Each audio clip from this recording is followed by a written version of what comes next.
तर आपण कसं पाहतो? ही चांगली गोष्ट आहे आणि एक वेगळी काम करण्याची त्यांची पद्धत राहिलेली आहे नेहमी.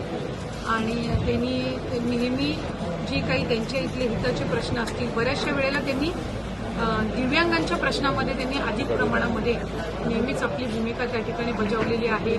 आणि त्या समितीचे अध्यक्ष म्हणून सुद्धा त्यांनी खूप चांगल्या पद्धतीनं काम केलं. आता तर ते एकनाथजी शिंदे साहेबांच्या नेतृत्वाखाली त्यांनी शिवसेनेमध्ये प्रवेश केलेला आहे.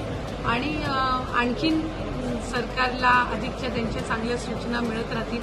विधान परिषदेची उमेदवारी त्यांना मिळालेली आहे. या निमित्ताने त्यांचं अभिनंदन करते. आणि एक लोकप्रतिनिधी म्हणून सुद्धा आधीपर्यंत जसं ते काम करत आले, त्यांनी राज्यमंत्री म्हणून काम केलेलं आहे. शेतकऱ्यांच्या प्रश्नांच्या संदर्भात, दिव्यांगांच्या प्रश्नांच्या संदर्भामध्ये त्यांचं अधिक आत्मीयता असते आणि ते मांडत राहतील अशीच मला खात्री आहे.